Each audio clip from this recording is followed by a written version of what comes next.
So, um, and so it was just a conversation, and so I'm here to answer any questions that you have. You're a newcomer, you live in one of our elderly complexes. Joe, I know you're engaged in the community, but why don't I just take 10 minutes and give you a sense as to what have been my efforts over the last 2 years, what I've been focused on, and where I think the successes and not such successes have been so far. And then I can just take your questions. So when I interviewed for the job, I said to the city council, you really, it is my belief that as a city manager or a mayor, you have to have a very narrow, small set of priorities if you want to succeed. That,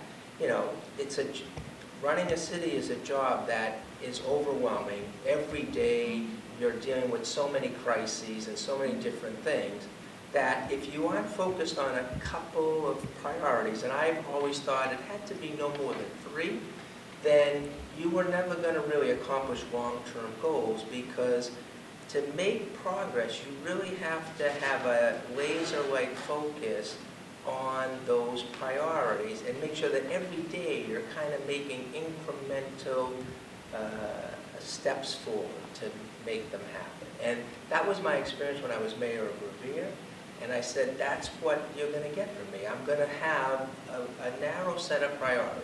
Lots of other things will have my attention, but I'll have a narrow focus of priorities that will be sort of the ways in which I measure my own success. So, and I've spent a lot of time talking to the council about those priorities over the last 2 years, so they're pretty familiar with where they stand, but the community as a whole really doesn't always know what the city manager's priorities are. So let me tell you what they are, what they've been, and tell you where I think they've worked and haven't worked so well so far. So these priorities aren't a secret. I think most mayors probably have the same 3 priorities on most city managers. So the first priority for me was economic development, because it's really the lifeline of a community, the way municipal finance works and the way in which municipalities in Massachusetts in particular are funded. You have to continue to grow or you will die. You just will not have enough money to deliver services because of Proposition 2.5. Proposition 2.5 limits how much additional taxes you can demand from your residents each and every year. And it's 2.5% of your tax levy. The tax levy in Chelsea is around $56 million, so that means that every year the most additional money I can get from the tax base is about $1.3 million, which isn't a lot of money for a municipality of our size, because sometimes one line item in our budget will go up more than $1.3 million. A good example of that is our group health costs for our employees. In many years, that one line item goes up year over year more than $1.3 million. So that means that all the new tax money I can bring in is going to be eaten up by one line item, which leaves nothing for me to hire new people, deliver new services, pay for new trash fees, pay for more pensions, to give raises to employees. So, and this isn't unique to Chelsea. This is the constraints that cities and towns in Massachusetts live under. And so the way cities and towns survive is to continue to grow, because the one exception to Proposition 2.5 is tax dollars you generate from new growth, new businesses, new buildings. That's why municipalities are always hungering and on the go for a new development, a new commercial building, because that generates the new money to allow you to deliver services year after year. So economic development tends to be the #1 priority for lots of people.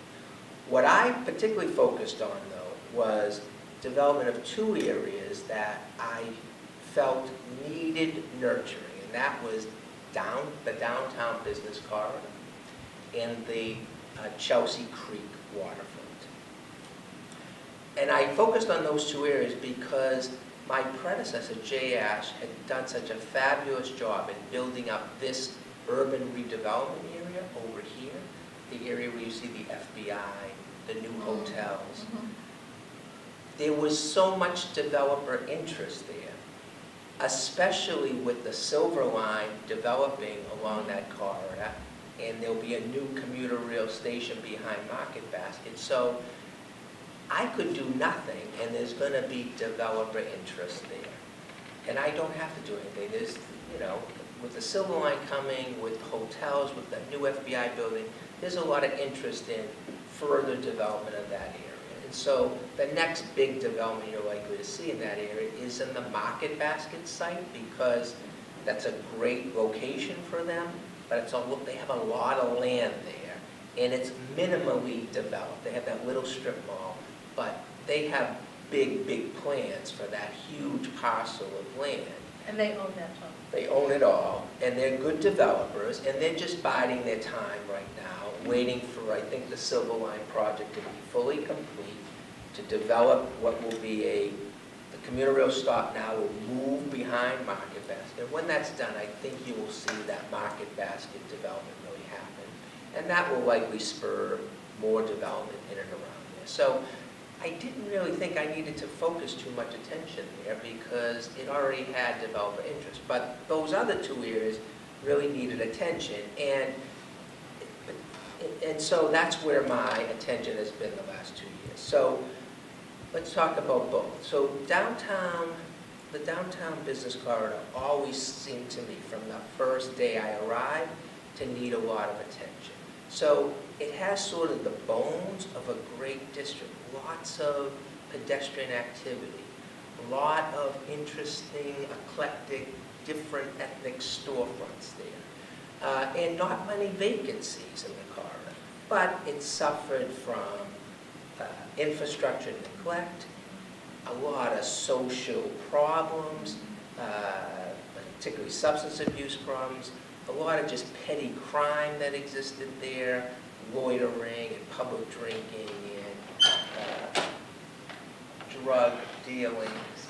And so that's been a focus of my attention. And over the last 2 years, we've really invested a lot of resources in that downtown. So we started first by trying to deal with the quality of life issues. We put a lot of investment in what we call navigators, but are really just street workers to engage people who are having trouble, whether they have a substance abuse problem or a public drinking problem, or just in need of housing, to engage people and try to navigate them towards the services they need. And then we built around those navigators support services. So we have a contract with CAPIC for emergency housing and emergency food built around the navigator, so that when they find someone in need, they go to CAPIC. CAPIC has reserve monies provided by the city under a contract to deliver those services. We built around them initially detox services, so we contracted to have detox beds available at a phone call, so that when our navigators found someone in need, we always had a detox bed available. When we finally got to a point where we had enough of a sufficient network of detox beds that we didn't have to contract for them, we switched that contract to a follow-up services contract. So now as people transition either out of detox or out of a jail system, we have people who follow them and ensure that they're following up on their own services, going to the doctors they need to go to, going to their AA meetings, taking the right medicine, getting their mental health treatment. So we built a lot of services around what we call a navigator program, which is still in place. We put money into a downtown coordinator, so we hired someone specifically to start what is in essence sort of a Main Street type program in the downtown. So we have a specific person, Mimi Graney, that's her entire focus, support the downtown with business assistance, with activities and events. Even she's starting a facade and sign improvement program. We created with the police, because we wanted to improve the quality of life, a downtown task force of officers. So there are 4 offices dedicated to the downtown. That's all they do is rotate through the downtown. There's always 2 on at every shift, and they work the downtown. That's their only focus. They engage with the business owners, they engage with residents, they know all the property owners, and they deal with the quality of life problems, the public drinking, the low-level crime that exists. And that's really been underway the last 6 months, and that's really seems to have had a positive effect.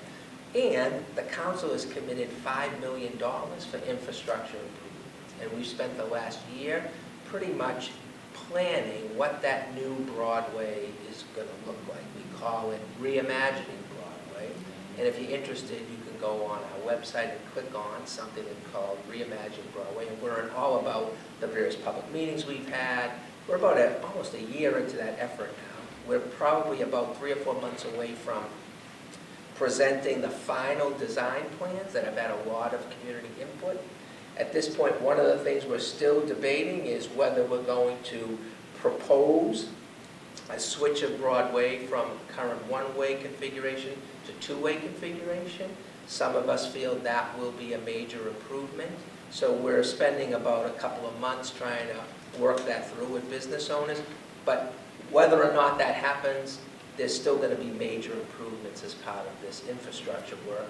And all of that should get underway within the next, I would say that infrastructure work probably is going to spend about another year in full design, and then it's likely start in early 2019. So that's a lot of effort we put in the downtown. I would say the response so far, anecdotal at least from the business owners, has been that things have improved a bit.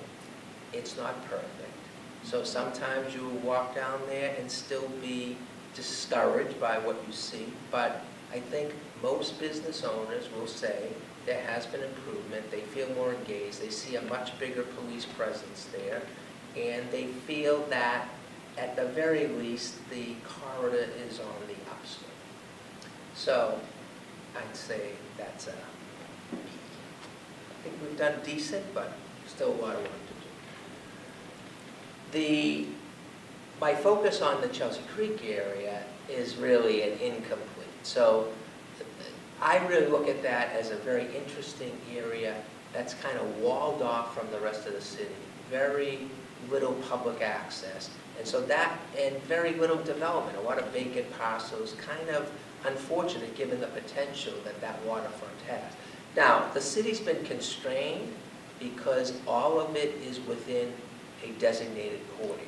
So there are limitations in what the city can develop and even how much public access you can deliver on that waterfront when you're in a designated port area. So when I arrived, the city was in the process of a boundary review of that designated port area. The city was arguing that some parcels ought to come out of the designated port area, either because they really were outside the shipping channel, or they were situated in such a way that you could never get ships to dock at that location, so you shouldn't constrain that parcel.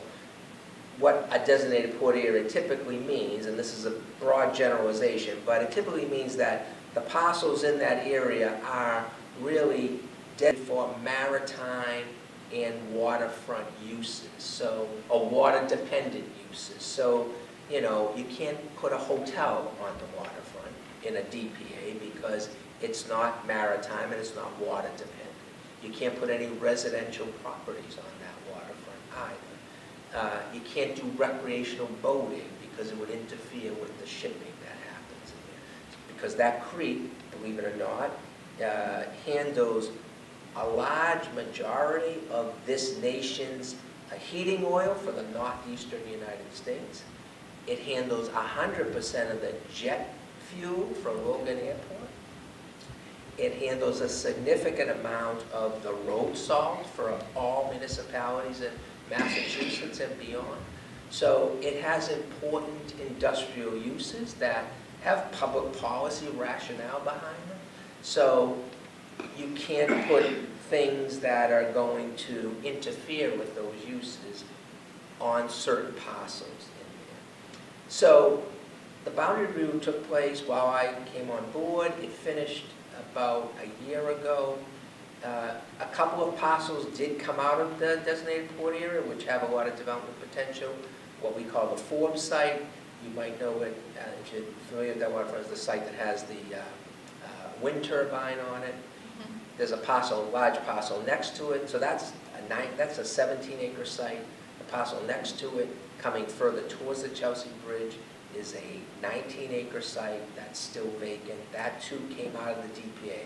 So that was good news because that means they can be fully developed. And there are developers who own those properties and are thinking about development, but it hasn't quite, nothing's quite jumped. As you move further south, coming closer to the Chelsea Street Bridge, you've got Gulf Oil. They're not going anywhere, but next to Gulf Oil is a large open-air parking area owned by a company called Interpark that does surface parking for Logan Airport, and they have some good development plans. And given the way that land is configured, they can do some significant development without impacting the designated port area. So that's a strong potential for the city, and they're working with the city to do something there. And then the parcel just further south on that. So that Interpark site is on the northern side of the bridge. On the southern side of the bridge is another 6-acre parcel that the city is working with the developer to develop. And we are trying to get that out of the designated port area. If we can, we have a good potential development there. That will take a political effort to get that out of the DPA because it didn't come out during the boundary review, even though we argued for it to come out, but it didn't. So that's going to take a little more time. So that's really an incomplete. Nothing great has happened, but that boundary review did help free up some land for development. So I like to think that, this is a long-term effort. If you're thinking 5-10 years down the road, I do think that Chelsea Creek area will be better developed and have better public access. Just speaking of public access, the city is also working with Massport to try to get some mitigation money from Massport because of the impact of airplane noise in the city. We're working on a mitigation agreement with them. The city had one with them.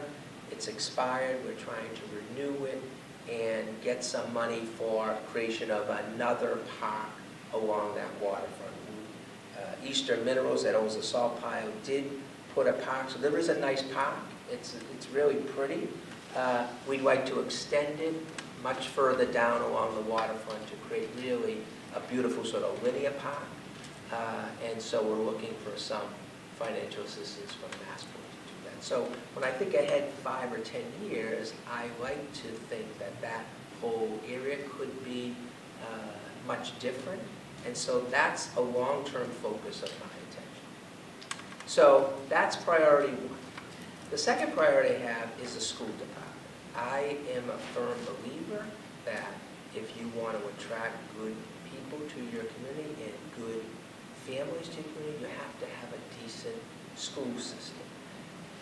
And so I made it a point to try to put a lot of resources into the school department in the short time I've been here. And I think we have. So when I arrived, and this is not a knock on any of my predecessors, and I'll explain why I think it happened, but when I arrived, the school system was really not getting sufficient support from the municipality. In fact, about a month or 2 after I arrived, we got a notice from the Department of Education that we had underfunded our school system to such an extent that we were going to be penalized financially by the state. They were going to withhold some Chapter 70 money from the city until it met its funding requirements. So we've really turned that around the last 2 years. And with the council's support, we put a lot of money into the school department. We added another $4 million in the last budget over and above what we needed to do. to the point now where previously we were about 5% under required spending when I arrived. This past fiscal year, this current fiscal year we're in now, we're probably going to be almost 5 or 6% above required spending. So we've really turned that around, and we've invested in things that I think are important to the school department. So we've invested a lot in after-school programming. We brought a whole new company in called For Kids Only that does after-school programming at the elementary complex. We beefed up the citizen schools after-school, a component that exists here at the middle schools.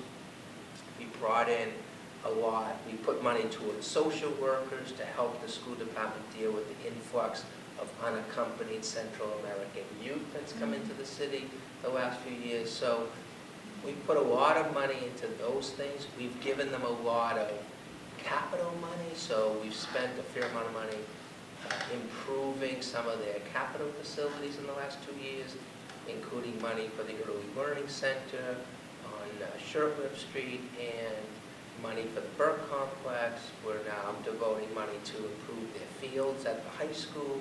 So we've put a lot of cash on the table for them.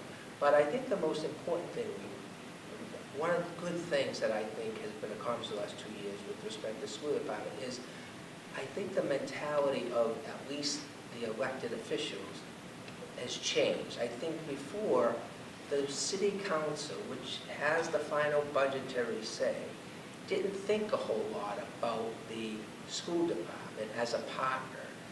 I like to think I've helped convince the council that they are a critical partner to improve the city, because if you don't have a good school system, your city really is not going to advance. You're not going to get good people to move into the city.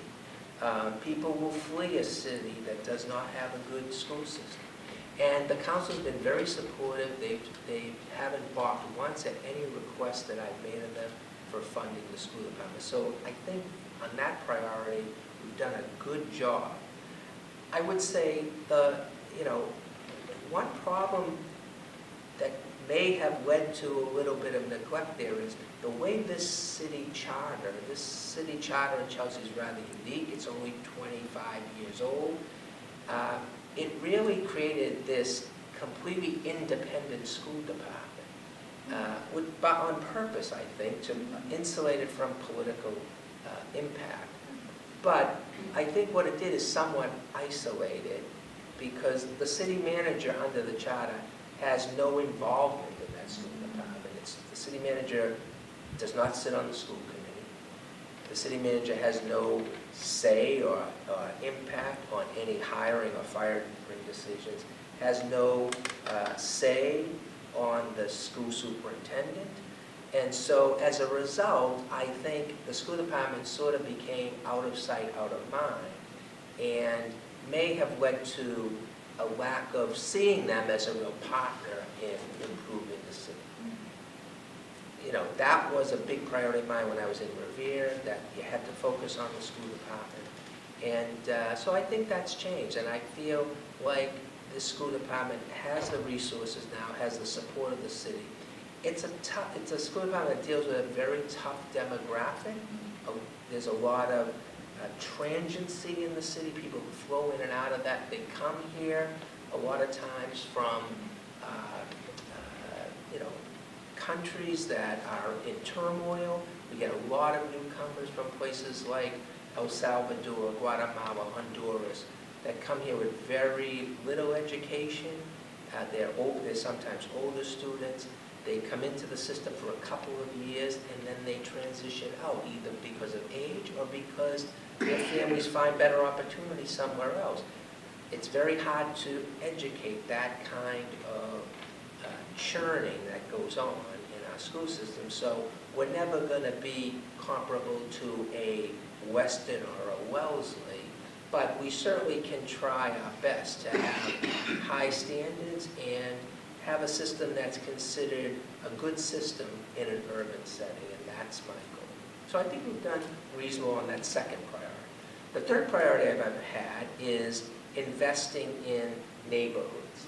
But I mean that as investing in streets, sidewalks, parks, just underground infrastructure, water and sewer, dealing with flooding issues, the kind of things that impact the quality of life of people who live in the neighborhoods. Chelsea, I am very lucky. Chelsea, coming out of receivership, Chelsea turned itself around financially. They have been so frugal over the last 25 years that they've generated an enormous amount of reserves. They didn't spend a lot of money, and I think it was sort of this, Depression-era mentality when you come out of, like my parents grew up in the Depression. They will never spend a dime. Yeah. And Chelsea sort of, to me, I always think of that as an analogy. They came out of receivership where they were bankrupt. They saved and saved, they generated revenues, but never really spent it. And when I arrived, I saw all these infrastructure needs and all this money sitting in reserve and saying something's not right here.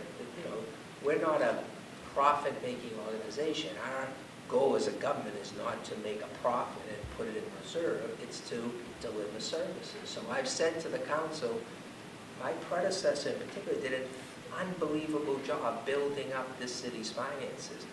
Now it's time to spend it. It's time to let the residents reap the benefits of all that good work that Jay Ash and Guy Sanagate and initially Harry Spence did, the three managers and the receiver before me. The residents now are in a position where they should reap the benefits. So we've spent a lot of money in the last 2 years. The last two capital improvement plans we've had that I've been involved with, the first year was an $11 million capital improvement plan, and last year, the year we're in now when we'll spend this money, it's a $19 million capital improvement plan. And I expect next year and the year after that will be comparable.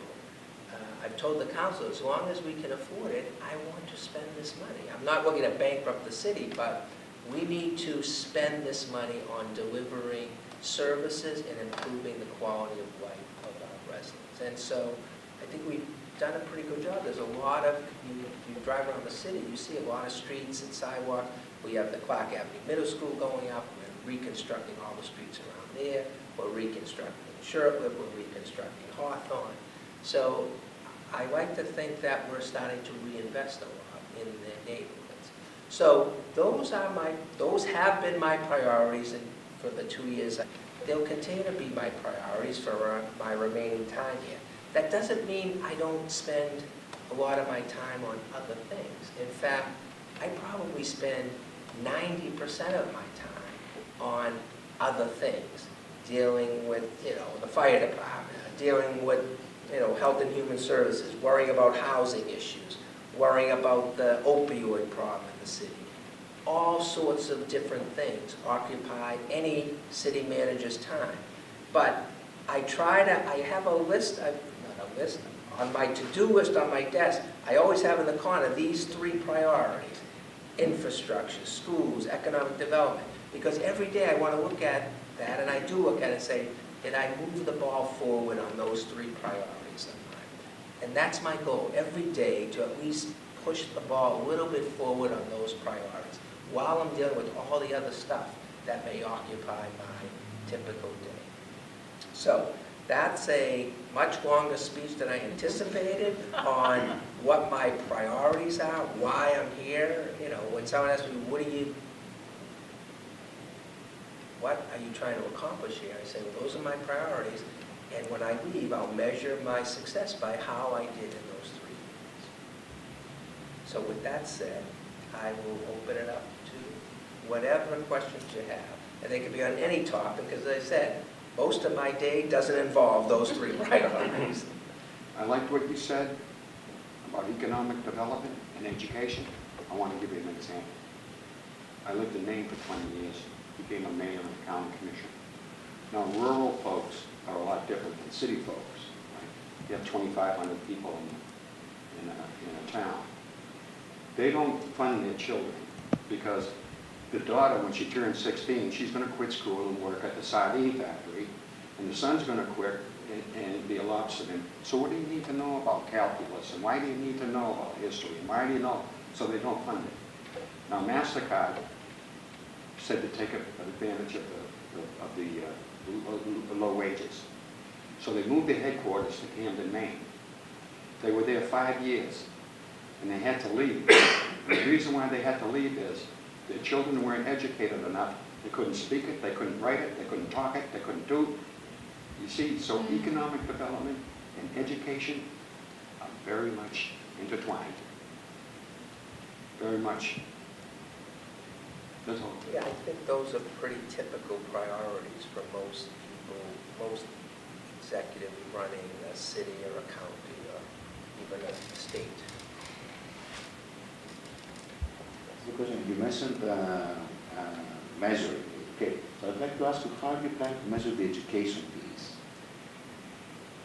So there are standard ways that you can measure there are standard ways the state measures education. They look at MCAS scores, they look at graduation rates.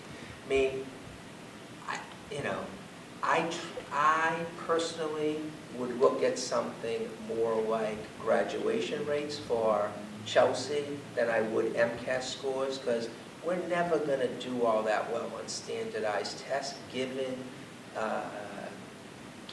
the demographics that we have.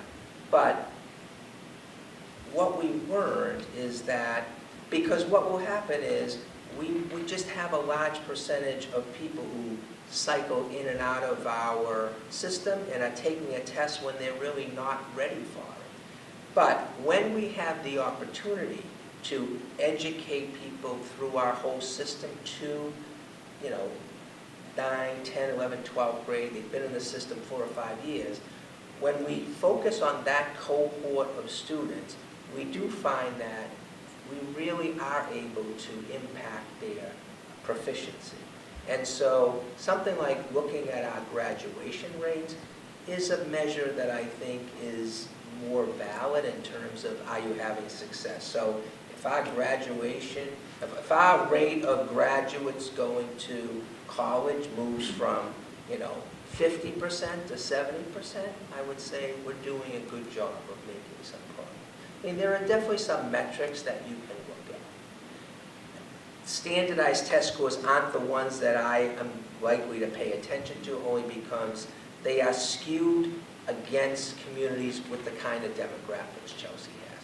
Chelsea's not unique in that. I'd say the same thing would be true in Holyoke or any first sort of community which is a first generation stop for newly arrived immigrants is going to have the same problem Chelsea is. Chelsea is a stop for newly arrived immigrants because of its housing stock, because of the connections people have here to those countries that are delivering immigrants to the country. The proximity to Boston. Yeah, so it's going to be impacted by that, and it's going to never do well on standardized test scores. How about the sub-cohort of students that have been here for a long time? So that's a great thing to study, and that's the argument that our superintendent always makes to the Department of Education, that if you want to focus on the cohort of children that we've had 5 years to impact, they've been in our system 5 years. They didn't just arrive a year ago, and they didn't come here 2 years and they left. Look at the children that we had 5 good years to educate. Measure what the progress those kids have made, and we can show you that we have a good education system. She makes that exact argument all the time. This is data somewhere available or it will be made at some point? I would say if you have real interest in that, our superintendent is the person to talk to, Superintendent Mary Burke. That's her whole mantra, is measure the children that we get a chance to impact over time. What is your name? Costas, And where do you live? in Eleanor Street. I just moved here 5 months ago. Yeah. What street is it? Eleanor Street? Eleanor Street. Yeah. So now, so this is an opportunity to... Good to know the city. So Tom, when you're talking about your 3, objective that you keep your eye on. I see you talking about, grading yourself and the progress that you've made, but from my perspective, it seems like there's maybe a disconnect in the community and lay people of the perception of the success of the city. Example, capital improvement. I often hear, oh, we're getting all of these hotels and the FBI building, but what benefits do they bring to the city? Like, you're explaining it from a fiscal perspective, but how do you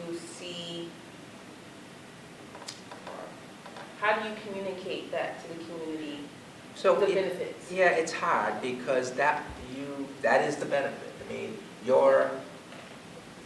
I'm looking to generate hotel development, commercial development, buildings like the FBI, not as a end in of itself, but as a means to an end. They're delivering the kind of revenue I need to invest back in the city. So hotels are a great example because hotels are an incredibly lucrative development for cities and towns because hotels deliver not just property taxes, they deliver meals taxes, and they deliver hotel excise tax. So that's hotel development is something most municipal leaders really strive for because they have very few demands on city services for the most part, but they deliver a lot in the way of money to cities and towns. There's no direct benefit to a resident. The benefit, though, is those dollars then are plowed back into services. So the way we're able to invest more money in municipal streets and sidewalks, more parks, better, more police and fire coverage, is to generate revenues from that kind of development. So the connection is a little indirect. It's sometimes hard for residents to see. Shame on us as elected officials. Sometimes we don't do a good enough job educating people as to why there's so much interest in that kind of development. Yeah. I feel like it's just the same when it comes to the school system, and maybe, like, even though I know the things that you've said, it's oftentimes, like, it gets pushed in the back. Like, when I deal with the kids a lot of times in the school system, they don't see behind the curtain, but I feel like that's everybody sort of in our city right now. Do you struggle with that, or do you? Just a general comment is that in most cities and towns, your own residents are usually your worst critics. No one who lives in a city thinks their city is doing anything good. It's usually outsiders who look at the city and say, wow, that city's really doing a good job at this, and that. When I was in Revere, people would say, why can't you be more like Chelsea when you do this? Why can't you be more like Jay Ash? They said, why can't you have more than Chelsea? Yeah, why can't you get many hotels like Jay Ash gets in Chelsea? I come to Chelsea and people are like, why can't you be more like Revere? Why can't you be more like Somerville? I'm sure in Somerville they say, why can't you be more like Cambridge? It's just the nature of the business that your own residents tend to be highly critical. But on the other hand, there's a lot of improvement we can make. The city's far from perfect. There's a lot of things we could do better and need to do better. The one thing that we see on a weekly basis is families that come through these schools, communities in the community using the schools. And I've been here for 15 years, and I can say that not a week goes by that somebody comes in and doesn't say, wow, the city is starting to look cleaner.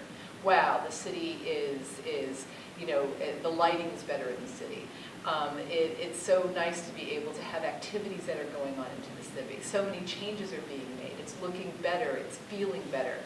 And so it's just been great in the last year especially to hear that more and more. So I do believe that there is people out there, and there are citizens that are seeing the slowly but surely the improvements that Yes, have so been made. I mentioned my 3 priorities, but there's so many other things we've spent our time and resources on. we beefed up Bee's program because we wanted to have a more robust recreation and cultural affairs presence in the city. We hired Selma as part of that. I mean, we've got a whole beautification committee now that meets regularly. We've put a lot of attention on code enforcement, so we meet regularly on problem properties to try to put pressure on landlords who have vacant buildings or buildings that are unkempt. We've spent enormous amount of money on walking patrols for the police because residents wanted to see the police out there. So we have year-round walking patrols in the downtown, in Bellingham Square area. I mean, you know, far beyond the 3 priorities I mentioned, we have put a lot of time and attention in other areas. But I just wanted to give you an overview of where I have a particular attention. But we have tried to do a lot of different things and engage in different initiatives to make the city a little better. I mean, silly little things like we installed these dog poop stations around the city. We put these sidewalk butlers to try to collect. They're in More electrical boxes, They're which makes electrical my job boxes. super. Increased super easy. lighting all over the city. So, yeah, we've tried to do little things to enhance the quality of life in the city as best we can. I think one of the things too is unfortunately, a lot of times things aren't communicated to people, such as, we'll take the FBI building. A lot of people when that was coming in said to me, gee, the government we're losing our real estate taxes. And I had to go on the defensive and say, no, there's a prior developer, 20 years, trying to put that together, and they're going to be the one that's paying taxes. So I think it's a communications problem. But here again, this meeting, if I didn't bump into you the other day there, I wouldn't be here. And I tried to get a notice out to people up on the hill, but I had some time crunches and I couldn't. But if this is an ongoing thing, I'd like to get the message out so more people see what you're doing, Tom, because I think it's very beneficial. The other question, or a question I have, are twofold. Number one, this new bike program that's in the city. Now, I spent a certain amount of time with Jay back in the day getting Zipcar to the city before it was, and now I think they have 15 or 20 cars in the city. And so if you're going to be judging that program, if a little more explanation, maybe I get the Chelsea Record, a little ad or something, or get it out there so people realize what it is, because I like to take advantage of it, and because I'm a big zipster, as they say. And the other question is, what do you think the impact of the casino is going to be on this city? So let me get to that last. Okay. So, in terms of the communication and then the bike program in particular, so believe it or not, we spend a lot of time trying to improve the way we're communicating to residents. We hired for the first time a social media person just that they can push out information to the residents about what we're doing, what's going on, in an effort to engage people. I put out a newsletter just about every 5 weeks or so. Excellent. Called Chelsea Happens. Excellent. I push that out in English and Spanish. We have a Twitter account now. We have Facebook. We really try hard to push things out. We hire that social media person is responsible for our website. So when you mentioned you saw some mistakes, I was going to say, send them to me and I'll get them to her so she can fix them. So we do try very hard to push out information. You know, we're dealing with a community that a lot of residents do not speak English as their first language and are a little reluctant to engage with local government because of the background of the countries they come from, where local government is not their friend. So those are two big hurdles that, in trying to engage people, we have to overcome. And honestly, most of this is a low-income, working-class community. Most people are too darn busy just trying to make ends meet to worry about what City Hall is saying to them. So three big hurdles we're always faced when we're trying to push out information and engage people, but we really do try. That's all I can tell you. We try, and we're open to any suggestions how we can better get information out. But we use Twitter, we use Facebook, we use our webpage, we have email lists that I keep trying to expand. We really do try hard to push out information, and just almost, there are some exceptions, but almost everything we push out is in two languages. And let me just get to OFO and then the gaming. So on the bike sharing these are the yellow bikes you may have seen around the city. We made a decision to just start it without too much publicity because we were running out of time. We learned about them. We got them as quick as we could. They said, look, this can only work till basically December. So we said, all right, rather than spend a month, publicizing it, just launch it. People will figure it out. We'll get information out there. You get information out there.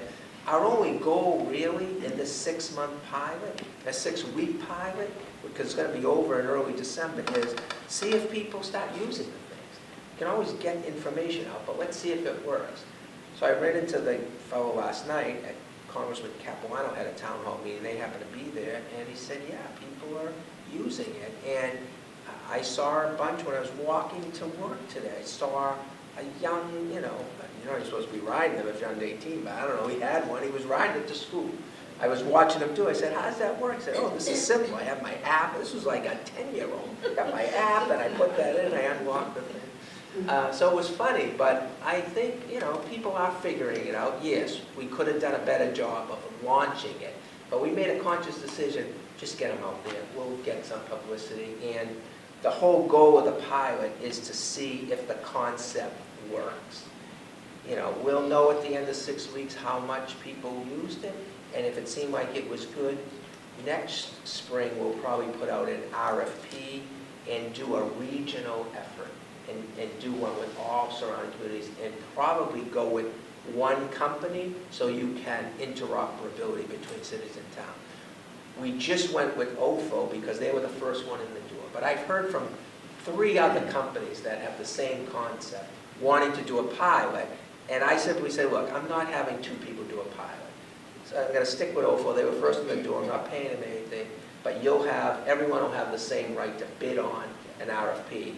And in fact, our regional planning agency, Metropolitan Area Planning Council, put out a press release yesterday saying all of these surrounding communities, including Chelsea, Revere, some from Cambridge, Boston, are going to join in an RFP in the spring and solicit proposals. So we will select 1 or maybe 2 so that everyone will be doing the same thing. Well, no, I've seen the OFO bikes, and they're fantastic compared to the Hubways. Yeah, and so just the benefit of that model, I'm not saying OFO, I don't know who came up with it first, but this dockless bike model is very good for municipalities because we were trying to get a Hubway or a Hubway type system in Chelsea since I started here 2 years ago.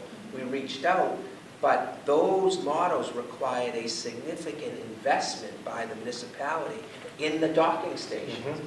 Not, hundreds of thousands of dollars before they were willing to consider you. When this company came and said, we'll just put our bikes out there, you don't have to give us anything, we said, great, go for it.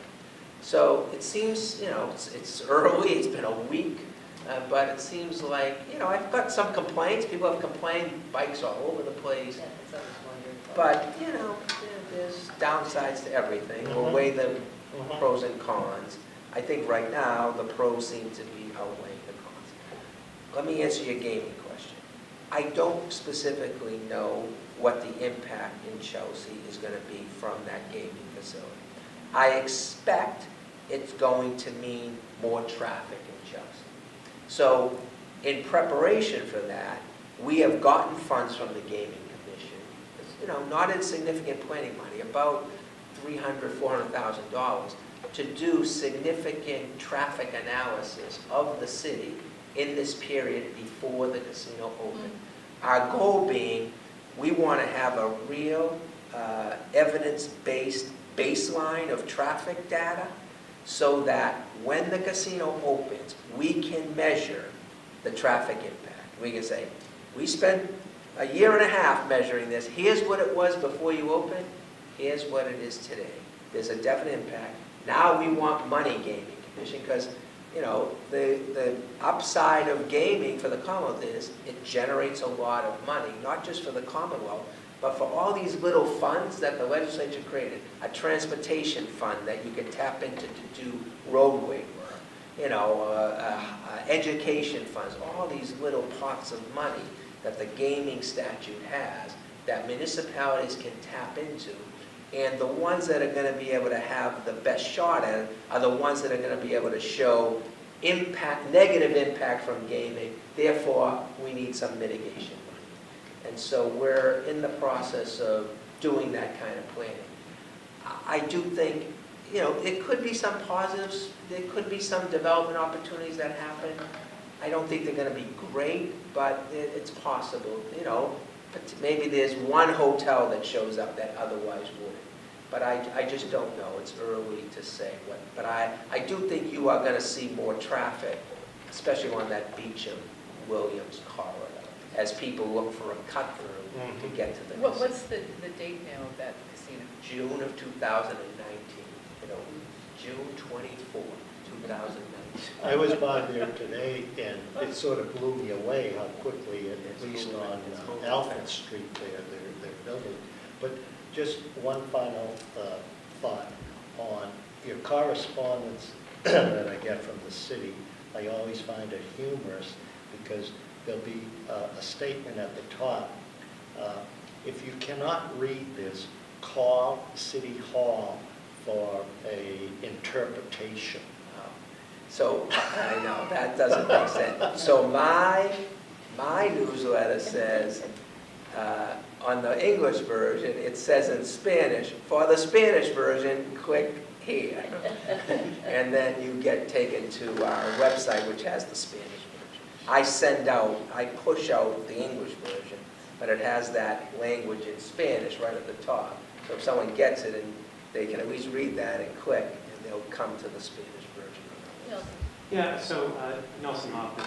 A question for you, going back, I love the fact that the bicycles are there. In fact, I was so excited. There's one left outside my building. I took a picture of it, put it up on Facebook. Look what what is in my new town. So the question is, so I commute to work by bicycle. I commute to Kendall Square, and then I use bicycle as primary transportation when I'm here. The concern is the infrastructure for bicycles. I think there's some small sections of bike paths, but not much of anything. And I'm excited to see these bike share come into the community, but we have to have a safe way for people to travel. And so I'm wondering, is in your infrastructure plans, your transportation planning, is there a process for thinking about building a bicycle infrastructure? Yes, so we just, in fact, ironically, just this past council meeting on Monday night, I presented to them a complete streets policy that will require, so we're opting into Mass DOT's Complete Streets program. You start with a policy. I sent it to the council on Monday. They're going to have a subcommittee meeting on it. I expect them to approve it. That will open up $50,000 for the city for planning, and then you can tap into their construction money. And, it does say you have to accommodate all kinds of mobility, pedestrian, handicapped accessibility, bicycle, to the extent feasible. So there will be some, like we're thinking about, we might do over Marlborough Street. That's a narrow street, Trying to accommodate bikes on that street might be not feasible financially. But to the extent we can, like on our redesign of Broadway, we absolutely are going to do that. So yes, we recognize that there are a lot of bikers in Chelsea, even now, and So that is part of our new policy will be to, anytime we're redoing infrastructure, to accommodate bikes. And we will make it a official part of our policy as soon as the council adopts that policy. And I'm fairly certain they're going to favorably approve. But it was just, we went through this process this summer of developing it. I just presented it to the council on Monday night. If you read me your email, I'll send you the letter and the policy. Great, that's great. If I could just add to that, I'm very glad to hear that. I'm happy to hear. I'm familiar with the Complete Streets program. For bicyclists, people do commute into Chelsea, because I see them as I commute. I see people coming into Chelsea, and I see people going out of Chelsea along Beecham, and then out maybe on Broadway, and then head into down towards Sullivan Square. So there is actually transit between Chelsea and surrounding communities. So at least that's my experience. So I'm very glad to hear you're going that direction. So one of the transportation corridors we're trying to get construction money for, and will likely look to this transportation fund from the Gaming Commission, is that Beecham-Williams corridor, so that people can bike down there to 99. We only control up to that Dunkin' Donuts. Right. That's where all the industry is, right? Yeah. Yes, and that's a very dangerous place to be trying to drive a bike. So we are going to reconstruct that. In fact, we're about to propose a grant to the Federal Economic Development, EDA, Economic Development Agency. I think it's in the Commerce Department, for a grant to do that roadway work over. We had someone out here from the federal government this summer who thought it was a fabulous, fit nicely within the parameters of their program because of all the nearby industry. So, in any event, we are looking pretty closely at Glad that. to hear that. Thank you. And the other thing I just wanted to Yeah. say is that Silver Line has a shared use path that runs along it, and that will also open at the same time as this. Whenever the Silver Line opens, we'll open the shared use path. That's pretty much constructed. Most of that is done at this point. I have a question about how white good fees were instituted. I'm taking care of a couple of estates, and I think it was like March of 2015 or 2016, the fee to get rid of a TV was $20. I then had a couple other TVs to get rid of, and the fee to get rid of one TV was $45. I would like to know how that was decided on that amount. And this being a low-income community, I would think that that would discourage people from trying to do the right thing and cause people just to dump things like TVs on the side of the road. I was shocked. I thought she meant it was $45 for 2 TVs, because I was getting stickers for 2 TVs. She said, no, each TV was $45. So that's a pure pass-through cost. So there's a cost for a municipality to get rid of the TV. Because I know in Revere, it's still $15. So it was $25. We had to renegotiate our trash contract. We went out to bid, and the winning vendor was the same vendor we had for Russell. And so everyone had to break down their costs for how much they were going to charge us to get rid of trash, what they would charge us for recycling, what they would charge us for yard waste, what they would charge us to get rid of TVs. And they actually had the lowest price of every category, including the price for getting rid of TVs, the lowest of all 5 bidders, and their price was almost double what it had been in their previous contract. So it went from 25 to 45, and now is intended to go up next year to like 48 or something. Every year of that contract, it increases. The city's not making any money on that. That's a pure pass-through. Now, the city could go back to Russell and say, what would it cost us to reduce that to $25? They would give us a price and say, if you want it to 25, give us an extra, $50,000 a year. We would just pass that along to you in your trash fee, because that's It's not an official enterprise system, but the city runs it as an enterprise system, which means we try to, we set a rate to collect back what it costs us to collect trash. So whatever Russell charges us, we set our trash rate to collect that amount. So if Russell says, give us another 50, we'll reduce that, we would raise that.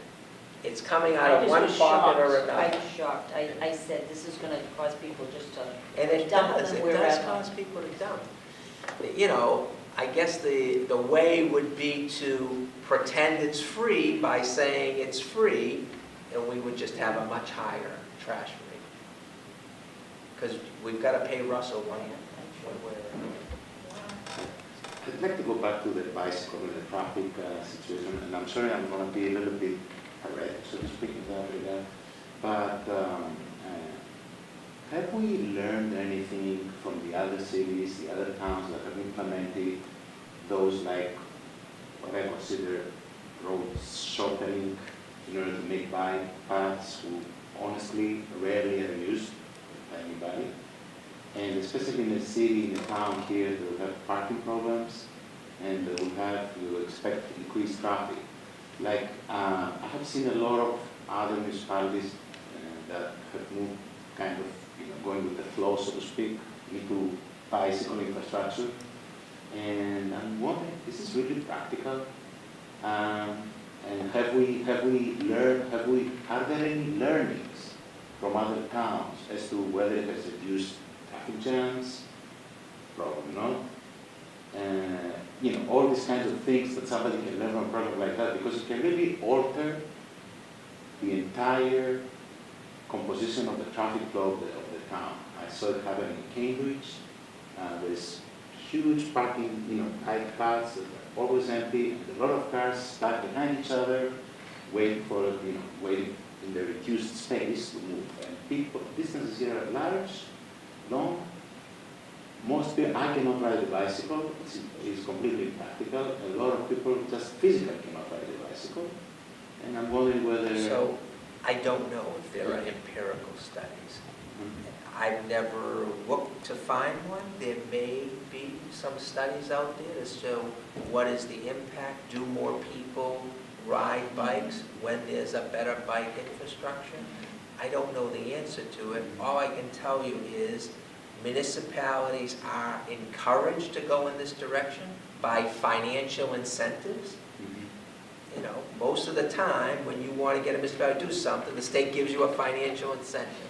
So when there's a financial incentive out there, we try to take advantage of it. This is one of them. It may be that there are studies out there that show that traffic is reduced or traffic goes slower, which is another public policy benefit.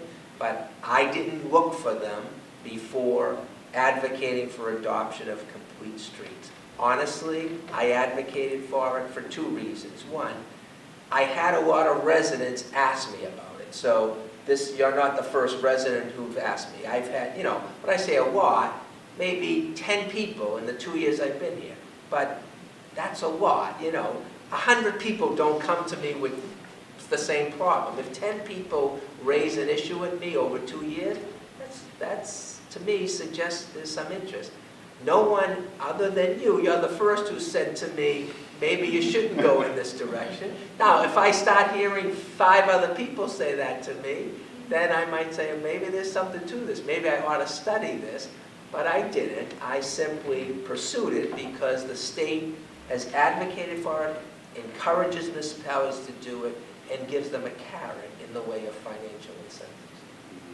That's the honest answer. Yeah, I believe that people like myself are the silent majority.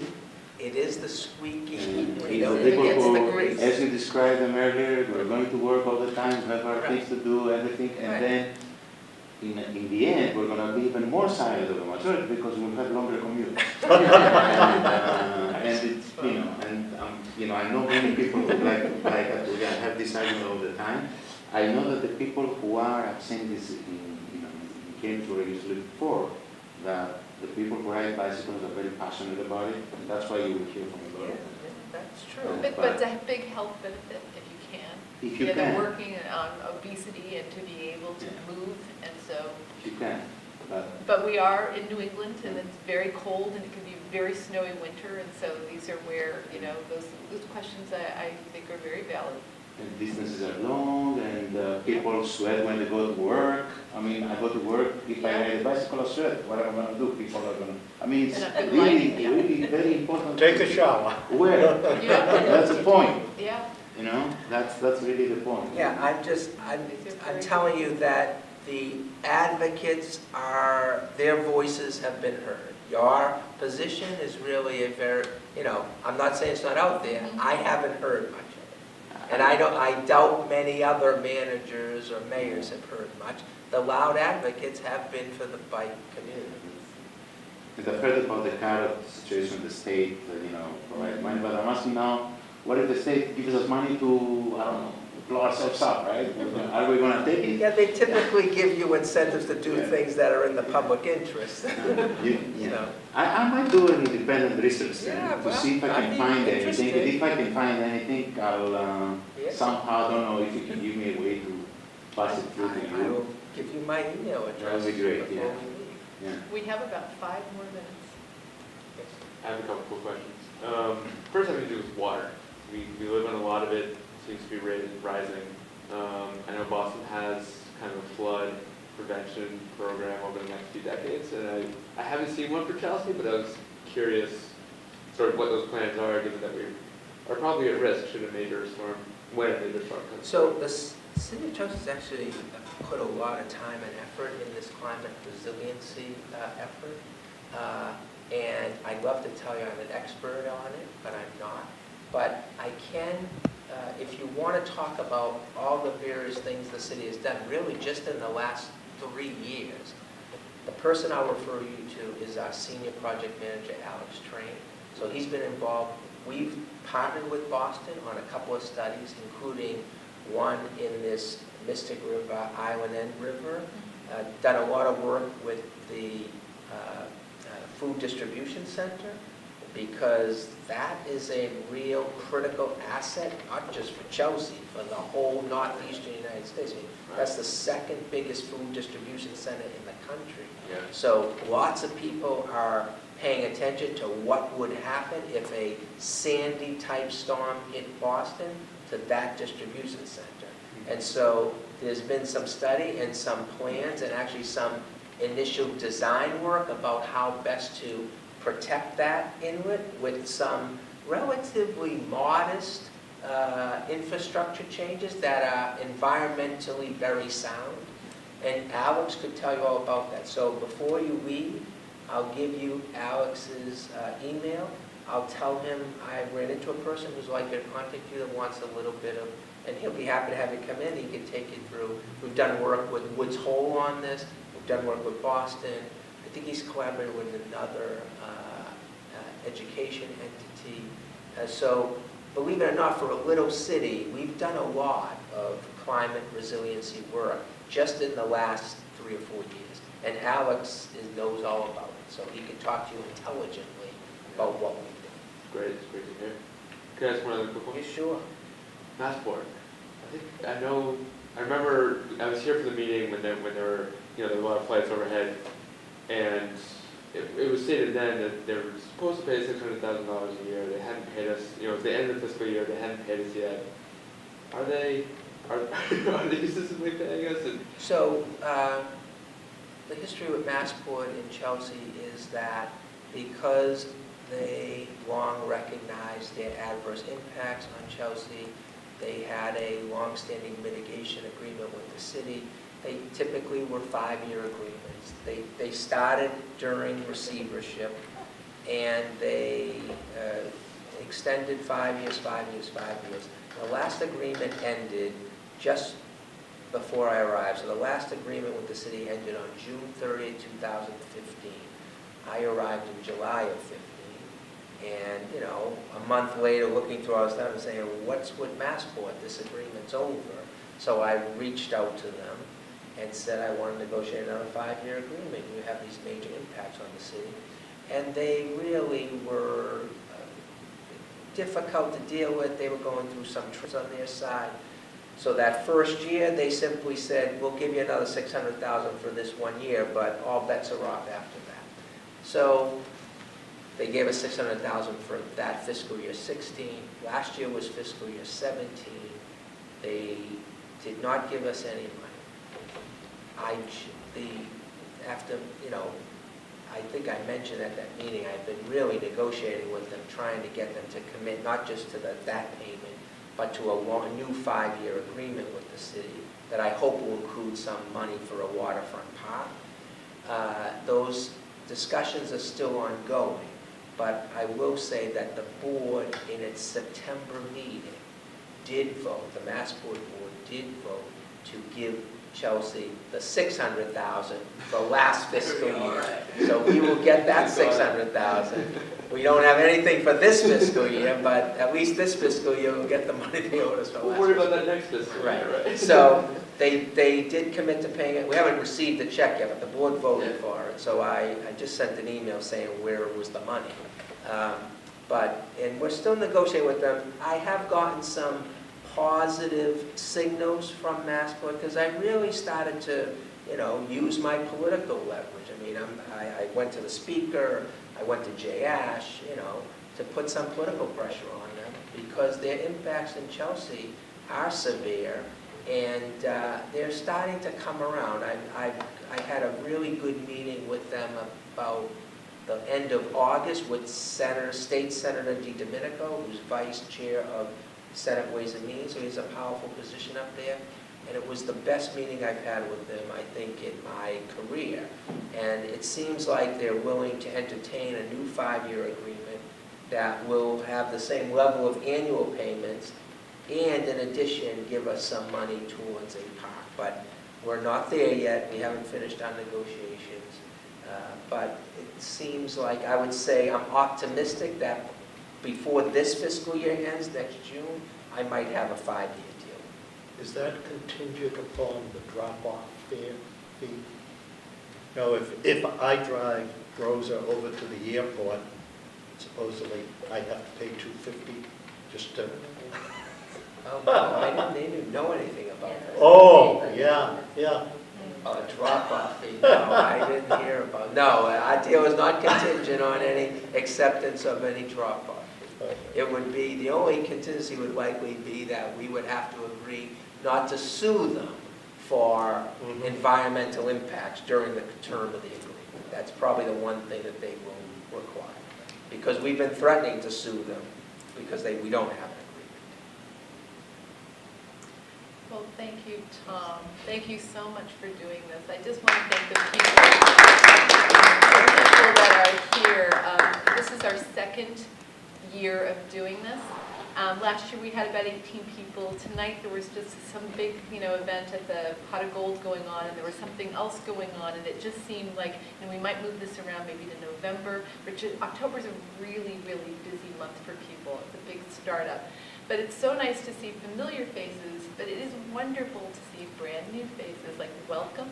And I was just so happy to meet you, Donnie. This is the first time I've met you. I'm so happy you came. I've seen you before to some of the things that we do here. Yeah, I've been to a few. And so it's been wonderful. And Nelson, what a pleasure to meet you. And Ricky, we're just delighted that you came. So even though it's so nice to have an intimate small group and to be in City Hall chambers and have something so formal. And so we're just hoping to do this every year. And we're just we're working on the combination of when, the best time for it, because these are questions that we want to get more people involved, and we hope to be able to bring people of other languages, and we're just trying to figure that out, because it's, that's just the complexity of our city and makeup. So thank you all. My name's Bea, and as Tom mentioned, I oversee the Recreation and Cultural Affairs Division, and one of my board members here is Rosa DeFelice. And chair of the Cultural Council of years ago is Joe. And so... 03, 05. many, many years ago. And so we hope that as you leave, we have our booklet on the side as you leave, right in the lobby. So you can pick that up. It's 3 times a year.